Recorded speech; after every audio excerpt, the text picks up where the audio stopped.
I want to hear the implications from both the logistics side, but also just the general brand side. Is going out of stock. What like we mentioned a little bit about, with long-term storage fees, if they're in there for a while, you might get penalized by with just a fee in general, but also losing some cubic footage. Um, what else kind of happens, or what more so? What happens when you're out of stock? Like on the other side of things, like what happens when your product you're in FBA, that number hits zero. Eric, what happens to like maybe like your rank or what happens to your brand when you run out of stock on even like your middle of the like a tier 2 seller? Like what goes on? Yeah. Well, number one, you're losing money. Every day Mhm. that if you make 500 dollars a day in sales, let's say, and you're out of stock, 5 days is $2,500. That adds up real fast, like real fast. And then depending on how far behind that eight ball you are, let's say, I don't know, maybe you haven't even put the order in, and so like if it's like Brian just mentioned, if it's during like holiday and you didn't plan ahead and you're out of stock and you try to send an LTL, it might take 6 weeks. You might be out of stock for 6 weeks. So you got to be mindful of that, because that's the only reason why you're on Amazon is to make those sales. And if you're out of stock, you can't make sales without any inventory. So, I mean that's like a no brainer. But I just wanted to kind of mention, like, every day that you're out of stock, you're losing money. The other thing that I want to mention is, and you kind of already mentioned it, Pete, was you lose rank. So, BSR, your bestseller rank, each listing has a rank, just like, and you want a golf score. You want the lowest score. You want to be a number one, because that means that you're going to be, on page one. Every day that goes by that you are out of stock, your rank starts to go up and up and up and up and up and up and up. And if it's really, if it takes a really long time, then I mean, you could lose 5 pages. You could go from page one to page five really fast. And like, and the crazy thing about that though is it's just like, you might have had an amazing launch. Like, maybe it's a brand new product. You got your emailer list, right? You sent it out to 100,000 people or whatever.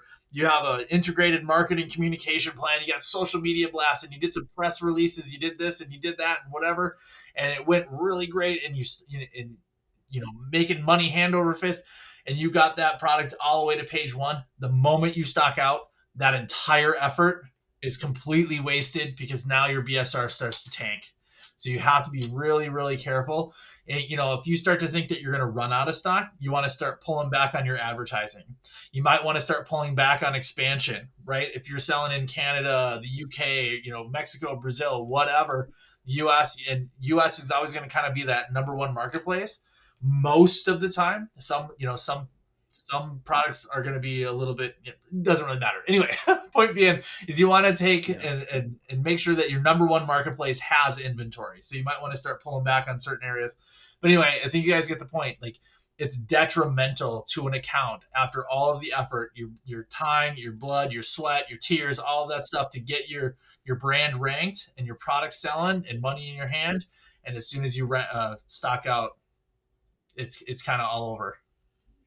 And that's exactly it. And that's the biggest thing is, the illustration I use is that it's a flywheel. When you go out of stock, it's not an on and off switch. All right, I'm back in stock. I'll flip on and then I'm right back where I was.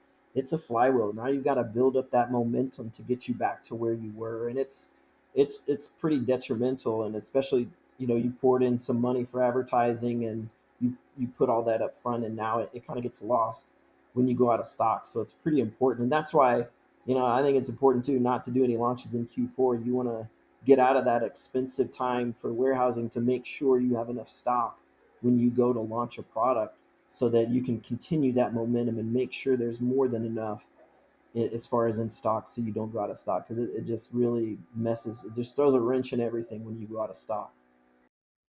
Yeah, absolutely. No, I know that the again, same thing, like, scary ghost stories of like, "Oh, you're gonna go out of stock." Like, yeah, no, that's not good.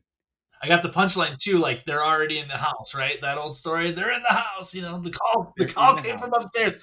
So the other side of it, if you do run out of stock, and let's say you're a kind of maybe a small medium brand or bigger brand or whatever, and you do have like wholesale partners or maybe some distribution that you're kind of selling to.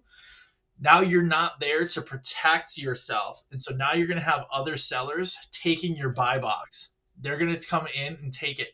And let's say you have like a really good relationship with a good customer following, and they're used to seeing your product at $29.99. The moment that you're out of stock, these resellers are going to come in and they're going to price it at $39.99. They might price it at $49.99. And so you're, again, going back to brand integrity, that can impact your brand without you actually even doing anything, right? The other thing is, if you're selling like let's say you're selling a 12 pack of something and a 6 pack of something, maybe that reseller is buying your 12 pack and then breaking the 12 pack into 2 6-packs, and then they sell that on your listing, and they're packaging it like horribly, right? Maybe you spent a lot of time, a lot of product research.